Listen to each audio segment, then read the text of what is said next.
I want to discuss the big blow up that we had yesterday between Nick Saban and Jimbo Fisher over NIL. And the analogy that I made, I'd encourage you to go read this if you're kind of intrigued by the underlying reason why these two guys went at it as they did, is that we've effectively gone from communism, which is where guys are not allowed to be compensated for their labor, but a few people are allowed to get wealthy, which is how the communistic system works. There's no free market, to capitalism almost overnight. And the result of that is Nick Saban's dominance is being challenged. And if you want to follow along on this analogy, the NCAA basically is the Berlin Wall. And if you're at all a student of history, the Berlin Wall existed to keep East Germany under the footprint of the Iron Curtain and to ensure that communism was on that side of the wall. And then on the other side of the wall was West Germany, where capitalism flourished. And when that wall came down, capitalism dominated, spread throughout the entirety of Europe. And ultimately, that's what's going on right now in the world of college athletics. So I would just ask people this, okay? If you, like me, are a capitalist, why are you troubled by an athlete making as much money as the market will allow them to make based on their talents? Don't think about anything. Don't think about the changing rules. I just want you to think about it from a purely capitalist perspective. I believe that people deserve fair market value for their talents. If you are watching or listening to me right now, I want you to make as much money as you possibly can. And if you also are a capitalist, and if you believe in maximizing revenues, in making as much money as you possibly can for you and your family, why would you be opposed to college athletes doing the same? Now, there are certain rules that I think probably should be put in place because I don't think we can have a pure free market because that doesn't exist anywhere in the world of sports. A salary cap is not a pure free market. Restricting the number of schools that are able to compete is not a free market, right? There are certain restrictions that I think could probably make sense to ensure a more competitive environment, which is ultimately to the benefit of everyone who is playing the sport. But on its most basic level, if you are watching this right now and you vote Republican, if you are watching this right now and you live in a red state, don't get hung up on the rules changing. Just in your head, be asking yourself this question: why do I want a free market for everything but college athletics?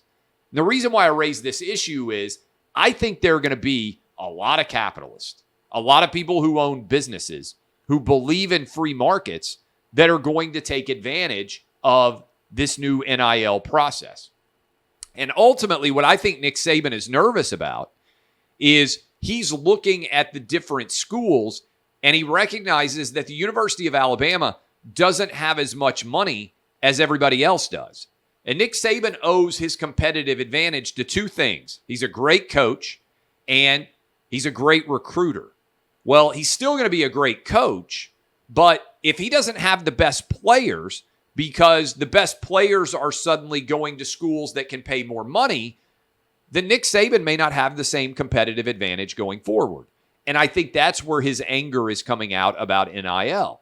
Because the University of Texas, Texas A&M, USC, the University of Tennessee, I'm just tossing out some schools that I 100% know, they have way more billionaire fans. So does, by the way, a school like Arkansas than the University of Alabama does. And if those billionaire fans and boosters decide to really get behind the idea of paying a lot of money for top players, then I got to tell you, the dynamic is going to change. Now, some people are like, oh, this is going to be awful for college athletics. I'm not sure that's going to happen. I don't know what's going to happen. Anybody who tells you that they do know what's going to happen is totally wrong. What's going on here is we're at a major paradigm shift. We're at an inflection point. And this gives an opportunity to schools that have been down for a while. the Texases, the USCs, Tennessees of the world that have traditional big programs to reassert levels of dominance historically that they've been able to do. And it challenges the teams that are on the top of the hierarchy right now because a dynamic destruction, a creative destruction of the existing marketplace, moving from communism to capitalism, creates a huge schism.